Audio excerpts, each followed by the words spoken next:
Okay, hi everyone. Now we're working with the C blues scale and how to play the blues scale. The notes of the C blues scale are pretty simple to track. C, B flat, G, G flat, F, E flat, C. Let's play those again.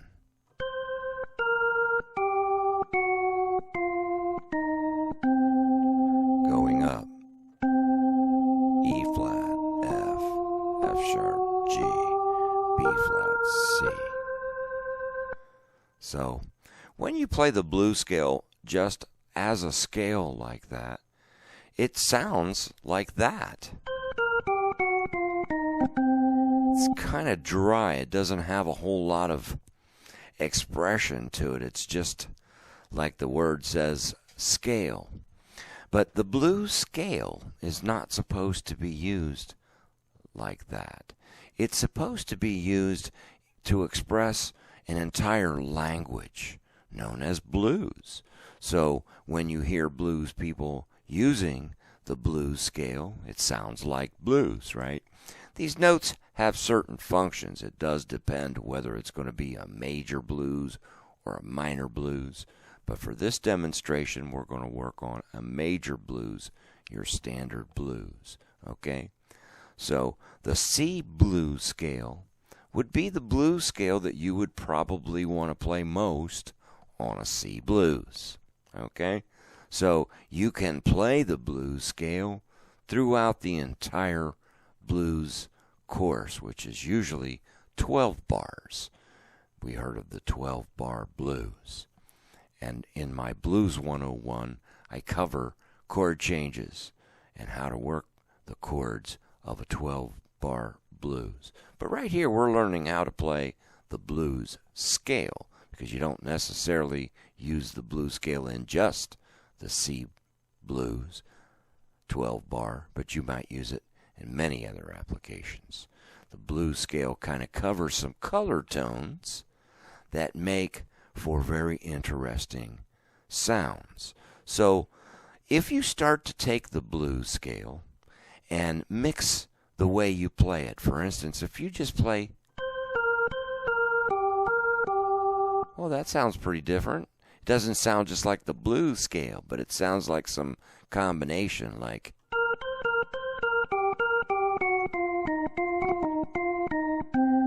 ooh, I got a little fancy there, right? But the point is, that didn't sound just like a dry, but I mixed it up.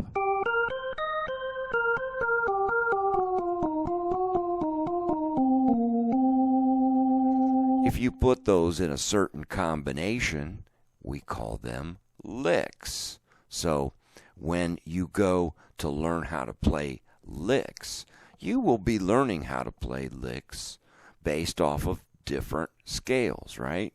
So we're going to be learning some licks and how to play off the basis of this blues scale, which, let's take a look at the notes just so we got a little bit of the theory, but we're not going to stay too long on this.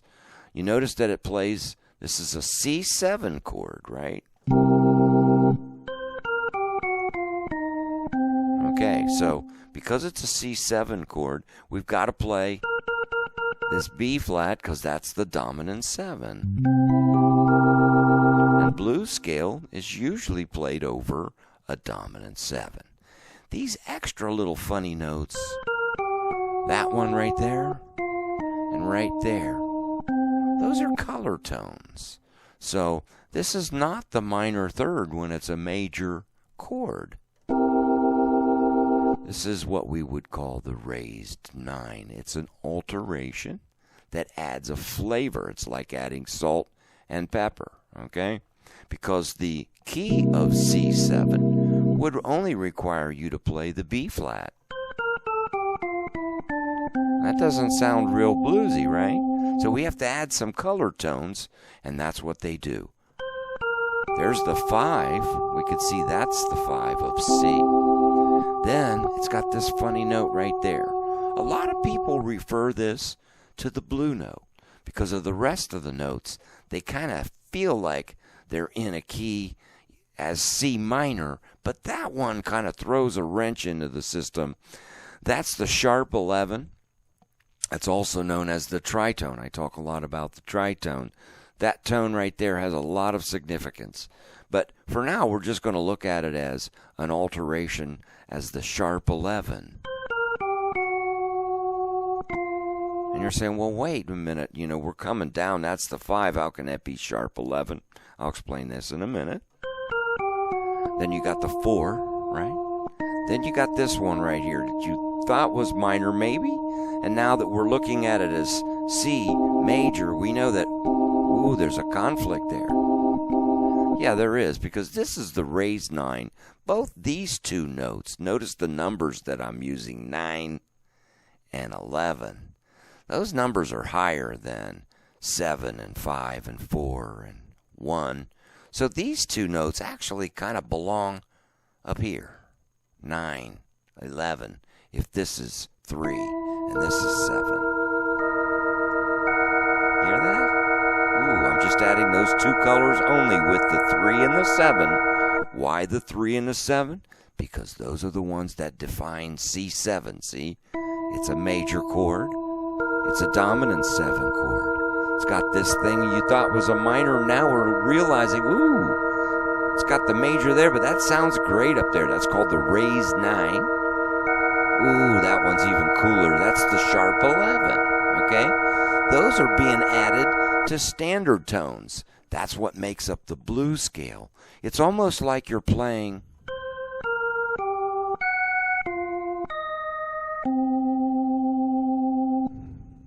okay? That's the blues scale put in the order of the numbers that they represent. But that's pretty hard to play. And you would agree that it doesn't sound like the blues scale the way organ players play. Although that was a very interesting approach, right?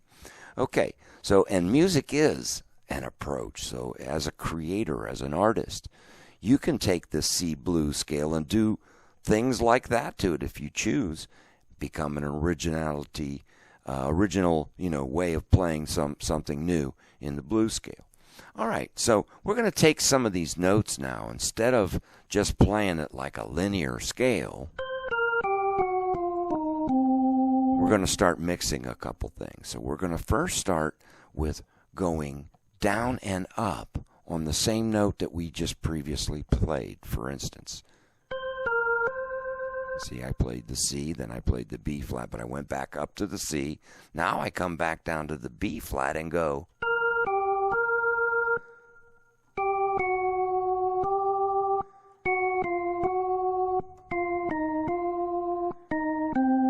That's a lot of.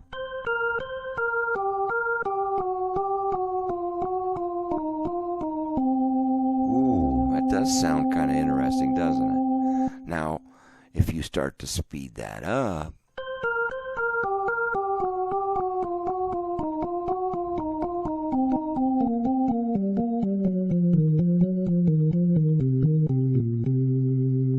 it's starting to sound a little bit different. It's not sounding linear.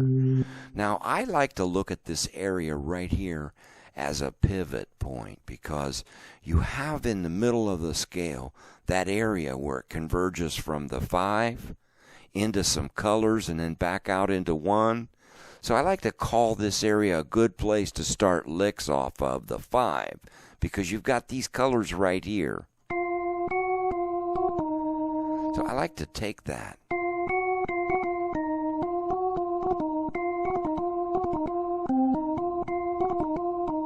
So we're just going to take this C, this E flat, this F, and this F sharp. Maybe we're going to take this note and, or,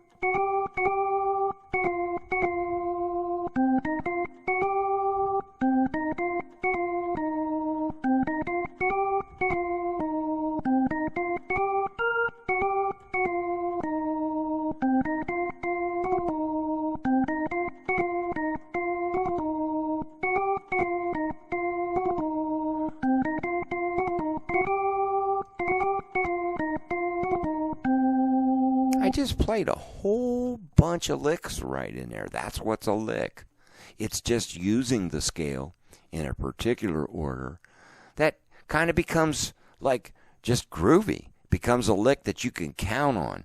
One that's a famous lick that I like is just that, going from the 5, because then that sets up a lick off the scale. I might go, okay, remember? I just put it up there and said, oh, what a cool lick that was. That was all C blues scale, except I'm not playing it as a scale. So the first thing you need to remove from the thought process is that the blues scale is a scale. It's not. What a scale is a linear representation of a chord. And I showed you the chord now. So when I play those notes, I'm going to put them down here with my left hand. Now when I play the C blues notes, you hear it.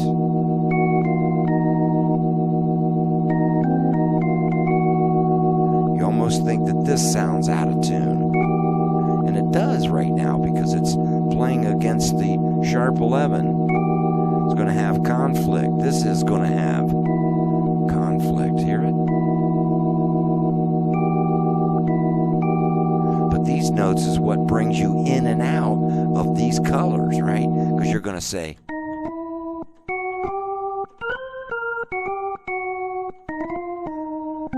a lot of times in the beginning, a lot of people get stuck on playing this note, but they don't finish the thought, right? It's kind of complete if you want to say that, but sometimes you might want to end it with a note that makes sense to the chord.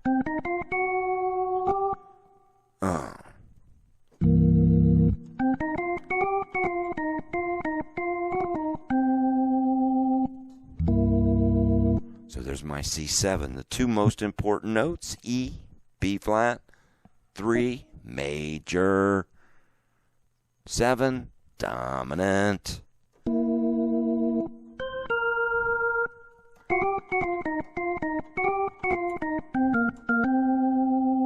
There's a lick right there. I just said from the root, went down to the 5, then I kind of took a little break and said ba ba ba.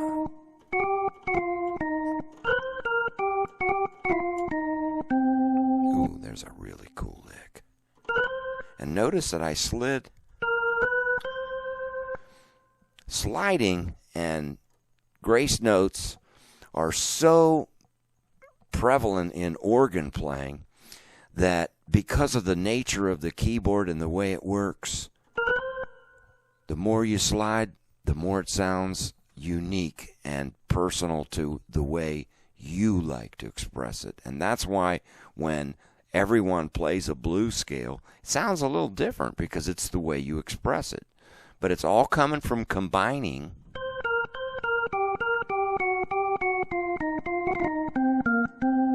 those notes and making them start to have some life to it by using certain notes and repeating certain patterns to make what's called licks.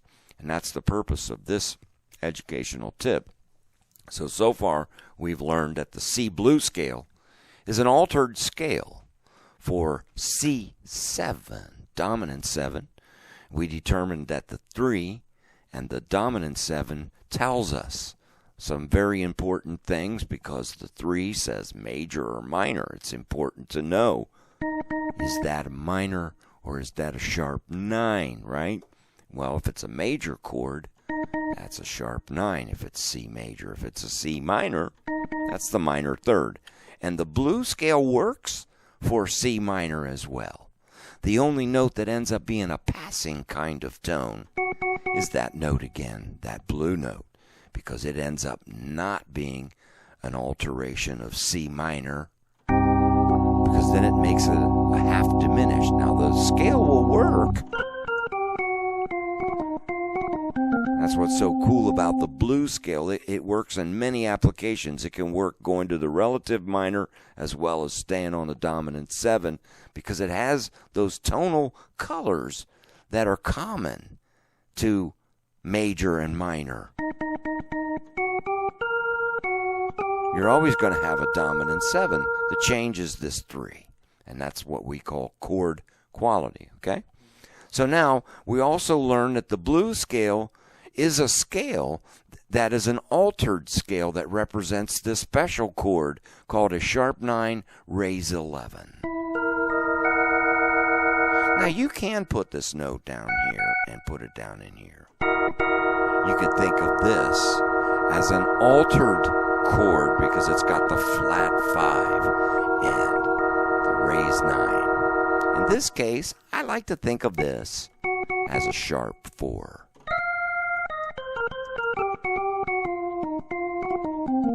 Because it's kind of working on the augmented side while that's working on the diminished side. So the blues scale covers all kinds of colors that are even diminished, augmented, just by the way you order the scale notes. So it plays all kinds of interesting tones that you hear, and therefore a lick is a variation of those notes. So you're saying, well, I kind of first would like to know how to play it real fast going down. So let me show you that. That's probably the reason why you got this video. And I want to teach you how to do that. But remember, that's just a small part of playing this scale. The scale is a language in itself, and using different combinations, as we're seeing, is starting to make all kinds of cool little sounds, little licks, that don't really sound just like a scale. That's what you kind of want to do when you play jazz.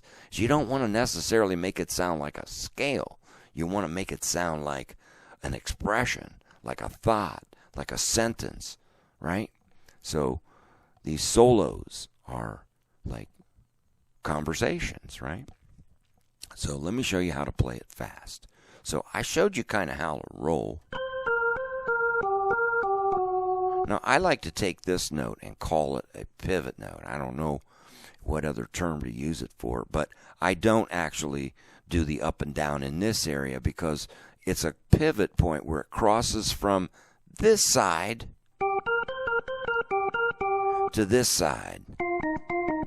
And if you look at this, these notes just right here, doesn't that look like C7? It's a C, B flat, there's the dominant 7, there's the 5. But look down here. Whoa, the F7. The 4 chord, it's right there.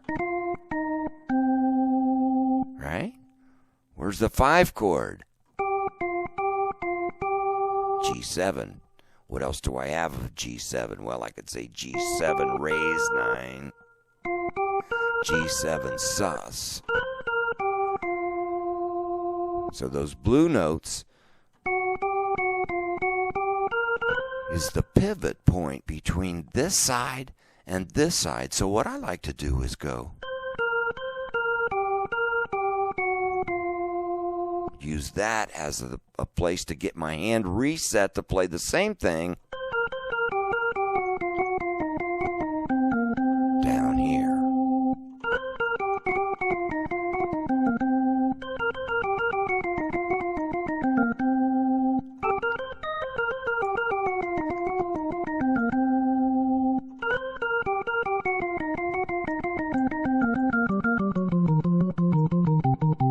That pivot.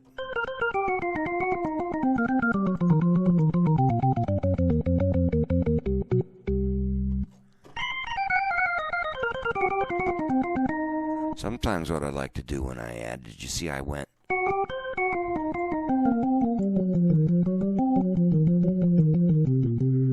So you can start to vary the patterns so that it just doesn't sound like one pattern, but you start to insert different licks, which are just combinations of C blues scale notes in a different order that doesn't sound like a scale. One of my passing ones is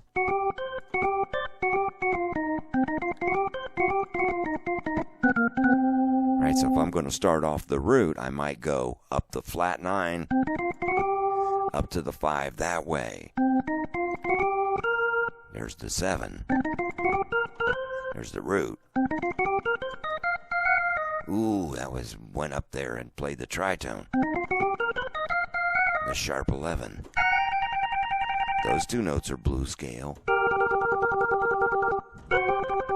Those two notes are blues scale.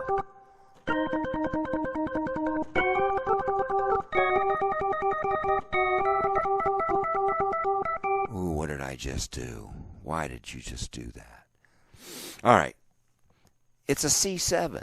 So there's no reason why when I'm playing the C blues scale that I can't insert sometimes, if I want, all the time, notes of the chord that I'm playing. So if I'm playing C7, there's no reason why.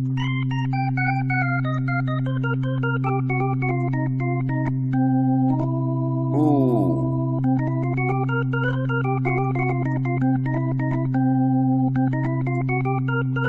So why'd you do that? You just changed the game. Exactly, man. If you can put tones of the chord you're playing, now you're in command of the blues scale because you can dictate whether you want to play off the flat 9 or the raised 9.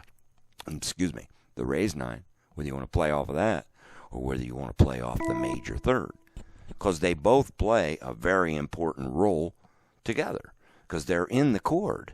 They're both in there, see it? So you can play them both. You just can select which one you want to highlight. Now, you almost heard minor if I said, but if I said, ooh, that's really altered.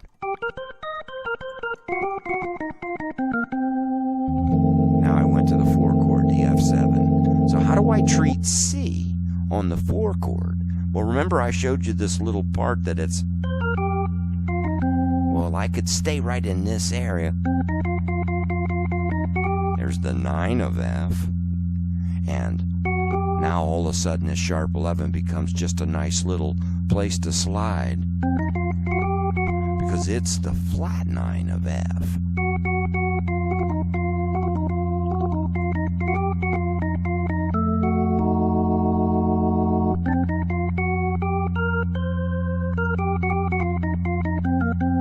And I might say, why not? It's F7.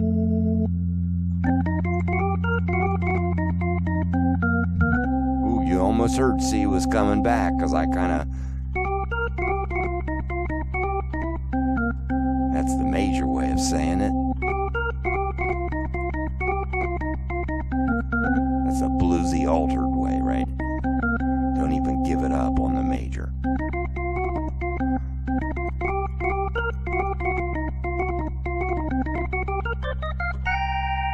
That's all C blues scale that I played there, but I'm combining the notes to make a sentence. I wanted to say boo doo doo doo doo doo doo doo doo doo doo doo doo. That's a famous lick.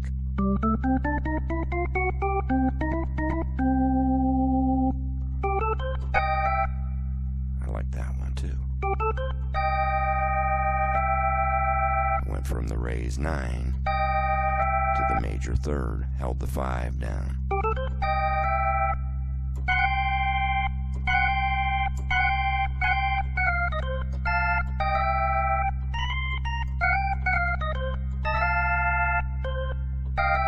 Now I added a couple an extra note right here. Is that allowed? Sure, it's in the chord. C13 or C6. So you can add those tones to the blues scale to accent various parts of the chord that you want to accent.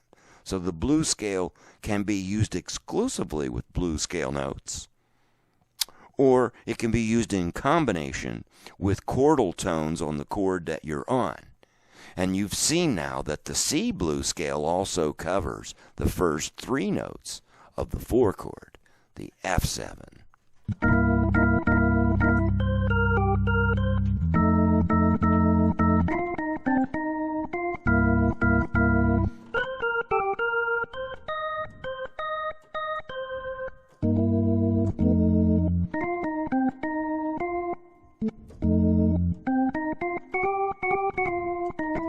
Ooh, I put the major just so you could hear.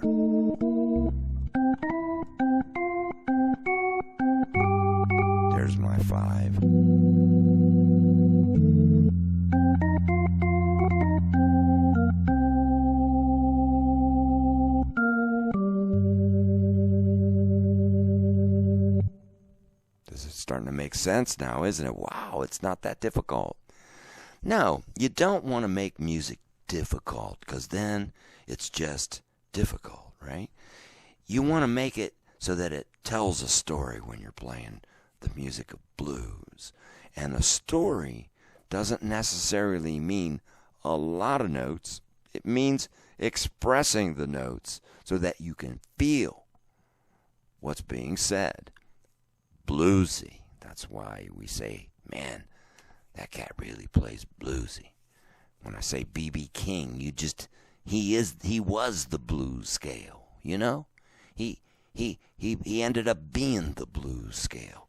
And when B.B. King picked up the guitar and he played the blues scale, you knew it was his scale. So how do you own this scale? Well, you have to do those little things that I'm showing you to make it personal to you. So if it's a major chord and the 3 is not in the scale, add it.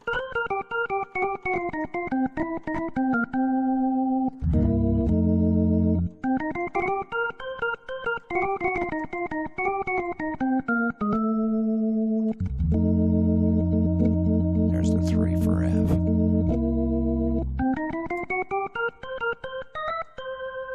See, that didn't sound just like a scale. It was a sentence. Ooh, and I used that, and I used the major third, see?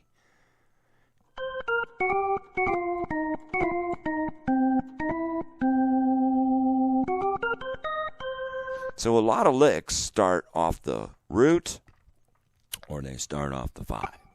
Okay, so I like to think of, we've got that pivot point right here. Goes to the 5, goes to the 4. So we're going to call this an area that we can start, because it's got a lot of potential notes that we can.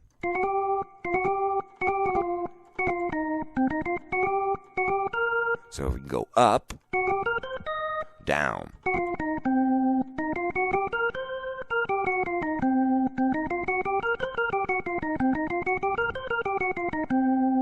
Now I'm even playing the blues scale, but now it doesn't even sound like the blues scale. Why? Because I'm going up and down. I'm kind of using the notes. Of course, this one I'm using all of them.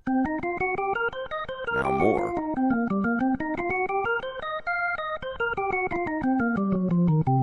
You can go up and down beyond. There's no rule that says you got to stop on the root.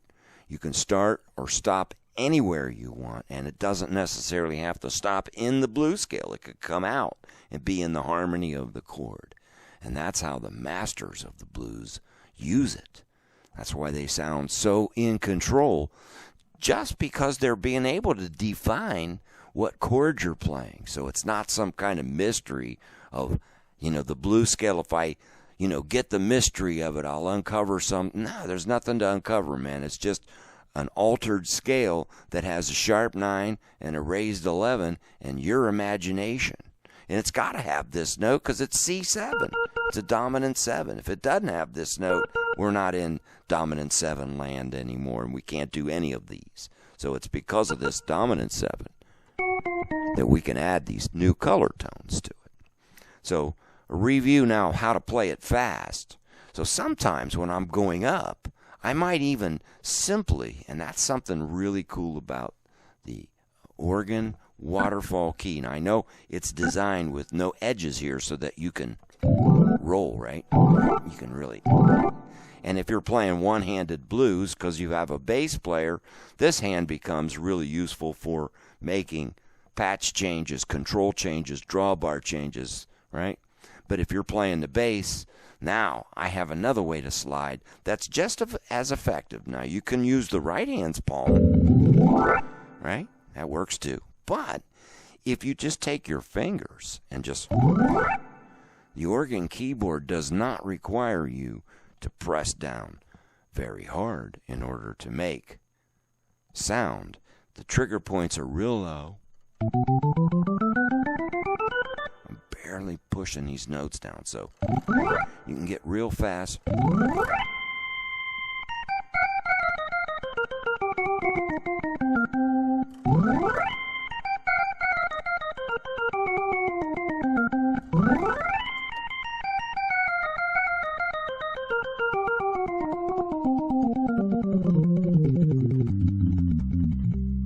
See, it gets that fast.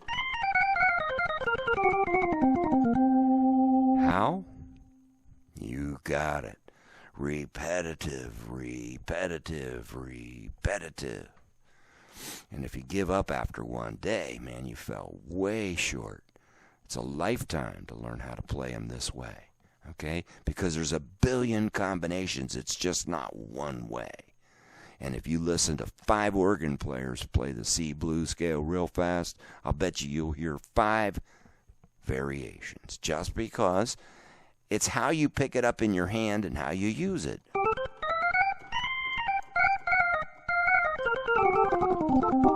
And I add a lot of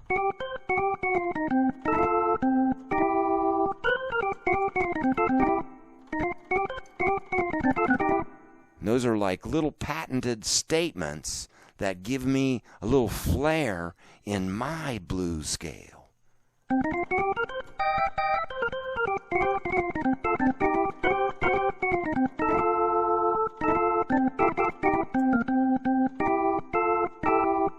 That's a blues lick. And it's not using all the blues scale notes. It's adding this 13.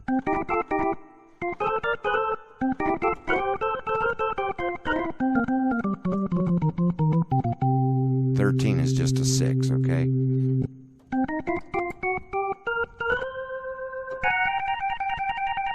they got those big numbers like 13, 11, and 9. It's just because they're sequenced in that order in the chord if you bass it. But that doesn't mean when you play the organ that you have to put the 13 way out there. You can mix it in, right? That's what's the beauty of playing the keyboard. But having the concept now of knowing that that's a sharp 9 and that's a sharp 11 for a C blues scale helps us kind of put some things in perspective, because we could go.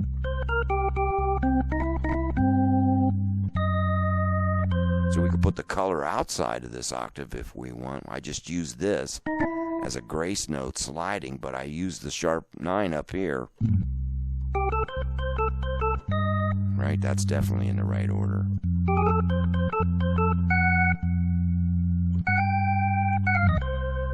Whoa, and see how I recovered from that one when I hit the sharp 11. Boy, that's really stretched out there for the ear to hear. Now, if I put it in here, you'd hear it a lot easier. Here it kind of sounds like it belongs, and it does. And in here, it kind of changes the sound to, from here, like a way out altered sound, and in here to a little bit tighter sound, and in here I kind of hear the augmented side.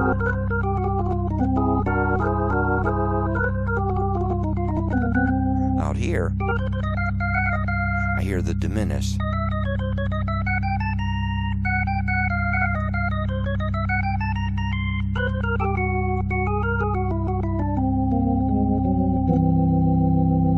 So that's a little deep concept I just shared with you, and hopefully I'll get to that someday as I'm filming these new videos. I'm excited about starting up some new educational things and combining all these years of teaching and playing to maybe help you learn. So the C blues scale, we've kind of got it. We know we can slide now. Wow. We can grace note it. We can repeat them.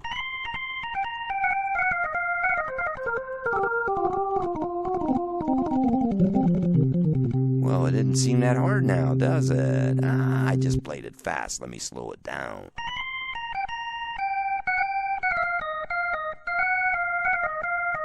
Might not be the same notes, but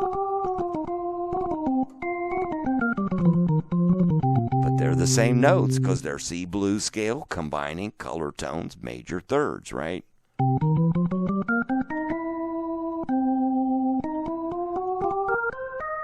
Color. Tonality. Tells me what chord.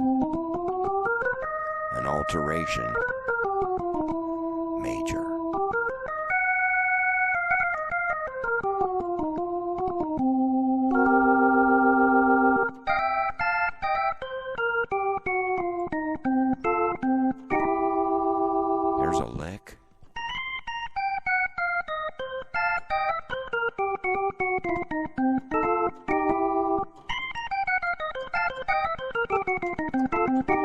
That's how I use that one. I got that little attitude. You know. He's like, man.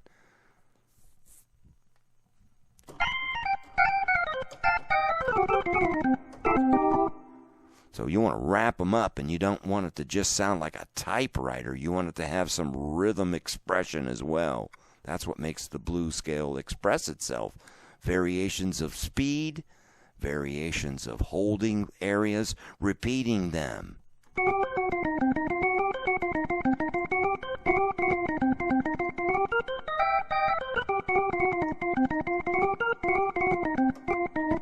I was really serious there, right?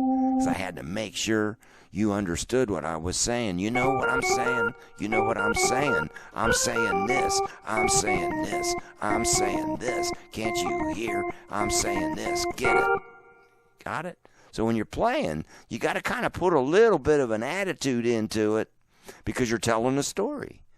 If you told a story with no inflection in your voice, with no pauses, with no facial expressions, it would just be a robot, right? It's hard to listen to a robot read because it's not human. It doesn't go up and down. So they try to add these algorithms to make it feel human. Well, this is the human spirit being put into notes and now being told in a story that changed A, B, C, D, E, F, G to these notes called the blues scale notes.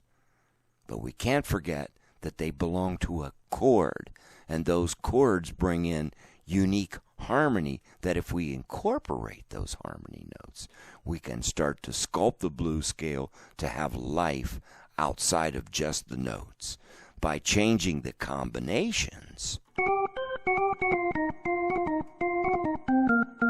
we've made the blues scale now a language. When I spell the, T-H-E, right? It's not just a scale anymore. It's an alphabet to build a story off of, a language.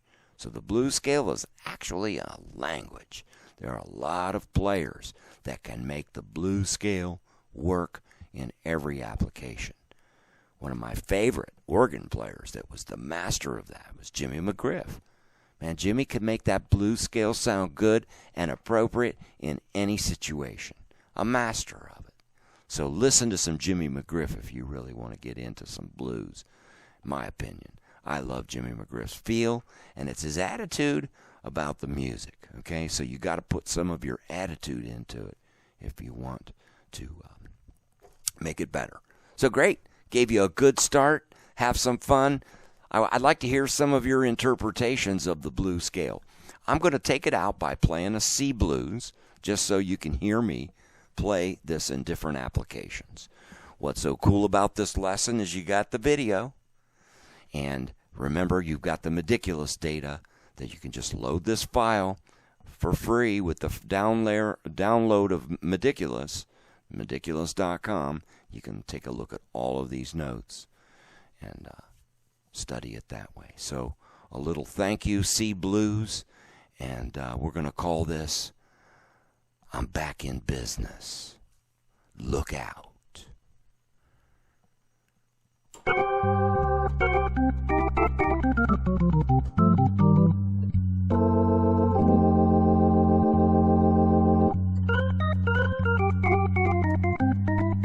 I accented the major third.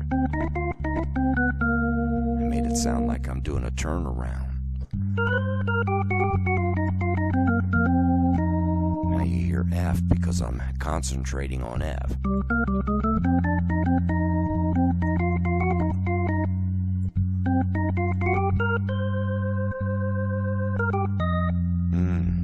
Doesn't sound like the blues scale at all.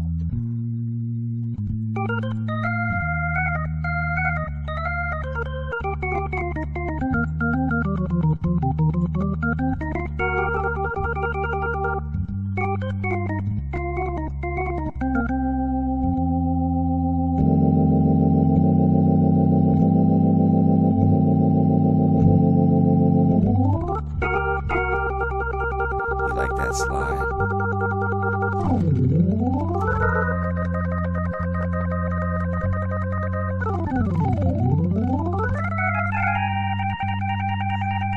even charge extra for that grease.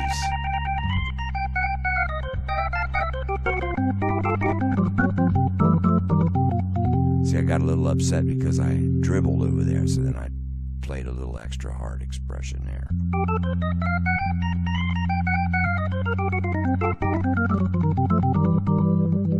You know who did that?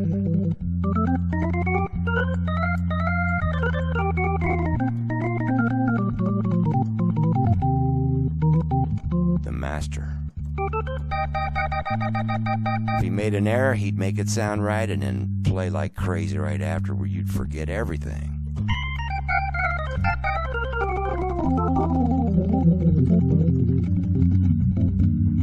Better slow that down, right? Okay, what I did there was I really kind of played the blues scale fast but sloppy. So I had a lot of sliding going on. And that's coming from this thumb.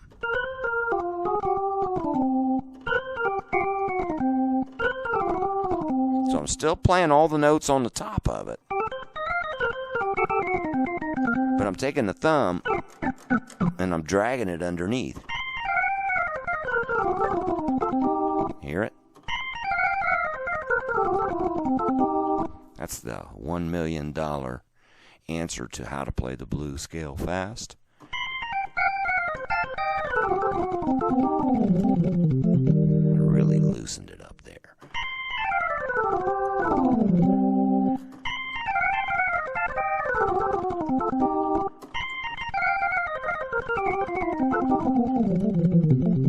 So there's really using the notes,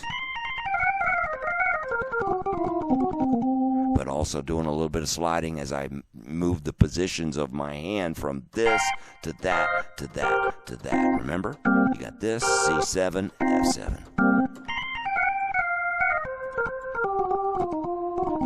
Now you really heard it, didn't you?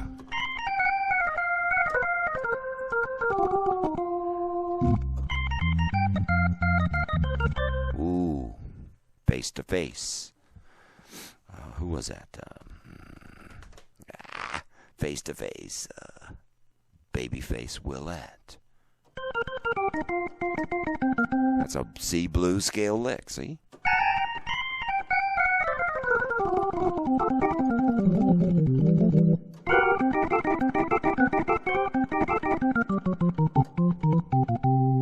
And of course you got